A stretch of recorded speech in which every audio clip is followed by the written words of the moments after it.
आम आदमी पार्टी और भाजपा के बीच इस समय आप देख सकते हैं कि काफी तल्खियां बढ़ी हुई हैं। लगातार एक दूसरे के ऊपर हमले होते हैं। वहीं केंद्र सरकार भी जो है कोई मौका नहीं छोड़ती है कि आम आदमी पार्टी को हर तरीके से उसके ऊपर प्रहार करने के लिए। अभी रिसेंट एक केस हुआ, दिल्ली में भी हुआ, जिसमें आम आदमी पार्टी ने जो एक पोस्टर लगाए जिसमें लिखा था मोदी हटाओ देश बचाओ। उसके बाद वहां पर एफआईआर का दौर चल पड़ा, पुलिस ने एक्शंस लिए।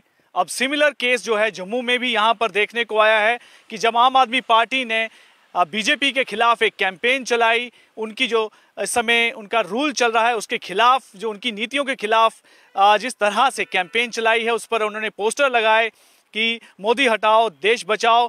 पुलिस यहाँ भी एक्शन करती है और कई कार्यकर्ताओं को हिरासत में लेती है। उसी के विरोध में जो है इस समय आम आदमी पार्टी जो है अपना विरोध जता रही है। इसी पर बातचीत करने के लिए इस समय हमारे साथ आम आदमी पार्टी के senior spokesperson Jagdeep Singh ji हैं। इनसे पूरी जानकारी लेते हैं कि ये पूरा मामला क्या है। क्या आज के समय में जो मौजूदा सरकार है उसके खिलाफ बोलना भी मना है? सर्वप्रथम आपके मंच से जुड़े तमाम दर्शकों को मेरा हार्दिक अभिनंदन। दरअसल यही वास्तुस्थिति है और यही आज इस देश की लोकतांत्रिक व्यवस्था का सबसे बड़ा सच है। जब जब मोदी सरकार की तानाशाही के खिलाफ आम आदमी पार्टी ने आवाज़ बुलंद की है, तब तब एक तरीके से इस लोकतांत्रिक व्यवस्था का ही गला घोटने की हर चंद कोशिश मोदी सरकार ने की है। आज जिधर देखे उधर हालात इतने बेजार हो चुके हैं कि समझ में नहीं आता कि किस तरीके की डेमोक्रेसी आज इस देश के अंदर है। जितना बेजा इस्तेमाल मोदी सरकार ने सरकारी एजेंसीज का किया है, जितना दुरुपयोग किया है, और देखिए शर्मनाक बात है, कन्विक्शन रेट क्या है, 0.5%। तो आज इसी संदर्भ में हमने संवाददाता सम्मेलन का आयोजन किया था और मैं बड़े दुख के साथ एक चीज़ कहना चाहूँगा। मैं यही आपसे पूछना चाहता हूँ, आपने जो मुद्दे उठाए हैं, लगातार आम आदमी पार्टी इसी पर जो है अपना आगे कार्य भी कर रही है, लेकिन जो पोस्टर वाला क्या ऐसा मसला हो गया, उसमें ऐसा क्या आपको लगा, या जब आपकी पुलिस की तरफ से ऐसा क्या उन्होंने कहा कि किस तरह से विवादित ये पोस्टर है कि एफआईआर तक लगी? देखिए, किसी भी लोकतंत्र की सबसे बड़ी खूबसूरती क्या होती है, आप काम कर रहे हैं, आपको जनता ने चुना है, आप जनप्रतिनिधि हैं, लेकिन आप में कम से कम इतना संयम तो हो कि आप अपने विरोध को सुन सके। इस सरकार की तो चूल्हे हिल गई हैं। हमने एक नारा दिया है केजरीवाल साहब की अगुवाई में, जिसे मैं पोस्टर वार बता रहा हूँ, और वो ये पोस्टर वार होगी और आप देखेंगे इस देश की जेलों में जगह नहीं बचेगी। उसमें सीधा और स्पष्ट नारा जो बड़ी बेबाकी से आम आदमी पार्टी देगी, मोदी हटाओ देश बचाओ। लेकिन सवाल ये है कि इससे ज़्यादा शर्मनाक क्या होगा कि कल जब हमारी पार्टी के कुछ यूथ लीडर्स पोस्टर्स लगा रहे थे तो इलीगली पुलिस ना केवल उनको डिटेन करती है बल्कि हाथापाई होती है। शारीरिक प्रताड़ना जो है वो उन लोगों के साथ की गई, हमारे नेताओं के साथ की गई, कार्यकर्ताओं के साथ की गई, उनकी गाड़ियाँ सीज कर ली गई। तो ये क्या है? किस तरीके के लोकतंत्र में हम जी रहे हैं? आर्टिकल 13 हमें क्या कहता है, उसकी क्लास 91 क्या कहती है? क्या अगर हमें अपनी अभिव्यक्ति का भी अगर आज अधिकार नहीं बचा है तो फिर किस तरीके के लोकतंत्र की आप बात करते हैं? लेकिन मैं ये कहना चाहूँगा कि जब जब ये इतिहास गवाह है, इस बात का साक्षी है कि किसी भी तानाशाह ने किसी भी दौर में अपनी मनमानियों के चरम पे जाकर जब अपने आप को उस ऊपर वाले से भी 4 हाथ ऊंचा समझा है तो वो जमीन पर गिरा है, औंधे मुंह गिरा है। और वैसी स्थिति आने वाले समय में आप इस सरकार की देखेंगे और इनसे जवाब तलबी होगी। आज अडानी मामले में चुप्पी साधने से बात नहीं बनेगी। ये तो गनीमत है कि आज इस देश में कम से कम हम ये कह सकते हैं बड़े फख्र के साथ कि देश की सर्वोच्च न्यायालय में बैठा वो सर्वोच्च पद पर व्यक्ति, मुख्य न्यायाधीश माननीय श्री DY चंद्रचूड़ सिंह, जिन्होंने इस सरकार को उसका हकीकी आईना दिखा दिया। जैसे अभी आपने जिक्र किया है chief justice of India DY Chandrachud, उन्होंने अभी एक पिछले कुछ दिनों पहले एक प्रोग्राम हुआ था, उसमें भी जिक्र किया था कि प्रेस की आज़ादी बहुत ज़रूरी है और एक स्वस्थ जो हेल्दी लोकतंत्र जो है डेमोक्रेसी के लिए प्रेस को आज़ादी मिलनी चाहिए। और ये अगर इसका काम ही है जो सत्ता है उसको उसका असली आईना दिखाना है, लेकिन उसे जिस तरीके से इस समय कत्ल किया जा रहा है, आप क्या कहना चाहेंगे?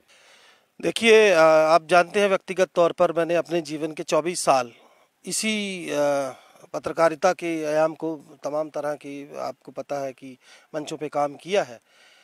हकीकत ये है कि बुनियाद में करप्शन है। आज इस देश के जितने बड़े बिजनेस टाइकून्स हैं उन्होंने अपनी ब्लैक मनी को बचाने के लिए मीडिया को फ्रंट बनाया हुआ है और आज मीडिया मोदी सरकार की चौखट पर चौकड़ी मारकर बैठी हुई है। ऐसी परिस्थितियों में अगर आप अपेक्षा करते हैं कि कोई ऐसा मीडिया हाउस, चाहे वो प्रिंट का हो, इलेक्ट्रॉनिक का हो, अगर खुलकर काम कर सकता है तो इसकी अपेक्षा आप छोड़ दीजिए। चूँकि आधारभूत कारण समझने पड़ेंगे, फिर वो आप चाहे आपका यहाँ पर लोकल इन्फॉर्मेशन डिपार्टमेंट है या वहाँ पर केंद्रीय स्तर पर बैठा DABP है, आपको रेवेन्यू नहीं मिलता, आपकी एडवर्टाइजमेंट रोक दी जाती है। आज वही लोग सरवाइव कर रहे हैं जो सिवाय मोदी सरकार के गुणगान के और कुछ नहीं कर रहे। तो ऐसी परिस्थितियों में अगर आप सोचते हैं कि पत्रकारिता को जो है वो आज़ादी मिल जाए, फ्रीडम जो है वो प्रेस को मिले, तो उसके कोई बहुत ज़्यादा मायने निकलेंगे। लेकिन फिर भी वो कहते हैं कि उम्मीद पर दुनिया कायम है। आज भी हम देखते हैं कि चंद एक ऐसे पत्रकार जिनको आप अपनी उंगलियों पर गिन सकते हैं जो समझौता करने को तैयार नहीं है।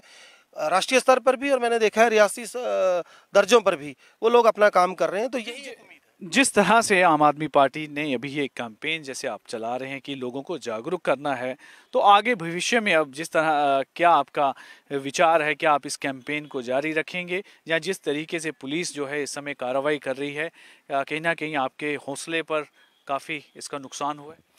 देखिए, हम जागरूक तो जनता को तब करें जब जनता जो है वो पहले से व्यथित ना हो।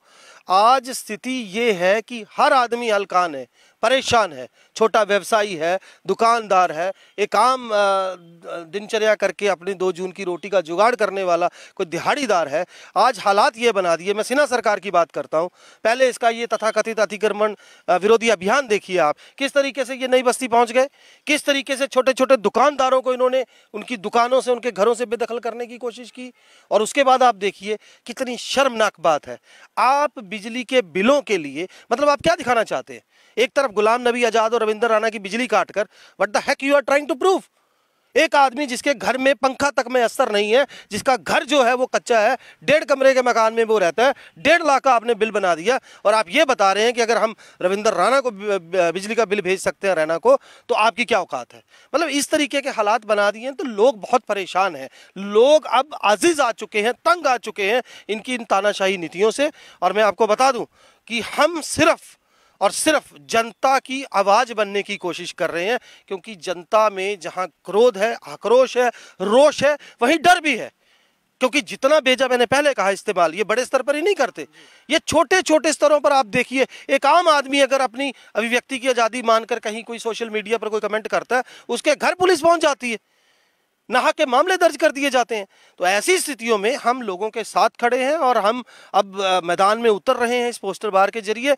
और अब हम भी देखना चाहते हैं कि कितनी जगह है इनकी जेलों में और कितनी बेशर्मी के साथ ये सरकार जो है अब, जैसे आपने देखा पहले सत्येंद्र जैन को सलाखों के पीछे भेजा, मनीष सिसोदिया जैसा व्यक्ति जिसने इस पूरे देश को बता दिया कि सरकारी स्कूलों में पढ़ाया कैसे जाता है। और क्या है आपके पास प्रूफ? कन्विक्शन रेट आपका 0.5% है और आप एक तरह से अपने पूरे विपक्ष को, राहुल गांधी इसकी मिसाल है। तो देखिए, अब हमें लोगों के बीच जाना है, मैं बड़े साफ शब्दों में कहना चाहता हूं।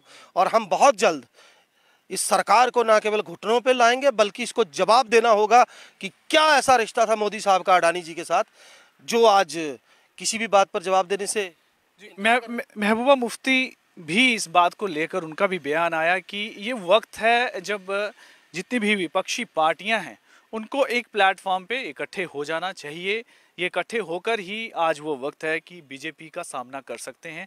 आप उनकी इस स्टेटमेंट से इत्तेफाक रखते हैं?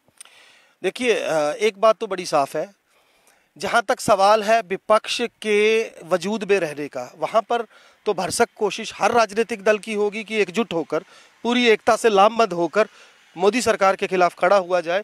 लेकिन ये जो कश्मीरी हुक्मरान है, फिर चाहे वो अब्दुल्ला परिवार है, मुफ्ती परिवार है, इन्होंने भी इस प्रदेश को कुछ नहीं दिया सिवाय परिवारवाद के। और आज परिस्थितियां, खास तौर से मैं जम्मू की बात करूं, जम्मू के साथ जो हुआ है, मैं कहता हूं कि ऐसी कोई शायद ही दूसरी मिसाल हमने पूरे देश में देखी हो। यहाँ के लोग परेशान हैं, यहाँ का टैक्सी ड्राइवर परेशान है, यहाँ का आम होटल रेस्तरां वाला परेशान है, एक आम दिहाड़ीदार परेशान है। और यहाँ पर टूरिज्म पे देखिए हम खड़े थे, आज भी आपकी आर्टिफिशियल लेक जो है वो नहीं बन पाई। आपकी गंडौला परियोजना बनी ना बनी बराबर है। आपके रघुनाथ बाजार का जीर्णोद्धार की बात ही नहीं हो पाया। मुबारक मंडी को आप नए सिरे से बनाना चाहते थे, नहीं हो पाया। मैं क्या क्या गिनाऊं, जिया पोता घाट की बात करें आप, बात मानसर की करें, सुरईसर की करें, बनखंडी चले जाएं। तो जो टूरिज्म एकमात्र हमारा जरिया था, उसको भी जम्मू जो है वो इन सरकारों के चलते, इनकी इन दोगली नीतियों के चलते पूरा नहीं कर पाया। लिहाजा मैं ये इसलिए कह रहा हूँ कि आम आदमी पार्टी का बड़ा क्लियर स्टांस है। हम जम्मू और कश्मीर दोनों को एक जैसी नज़र से देखते हैं, एक ही चश्मे से देखते हैं। और हमारी कोशिश होगी कि किसी के साथ अन्याय ना हो और ये देश और हमारा ये प्रदेश तरक्की करे और ऐसी सरकारों के गिरफ्त से बाहर आए जो जबरदस्ती करके लोगों के हक हकूक़ों पर डाका डाल रही है। धन्यवाद, धन्यवाद।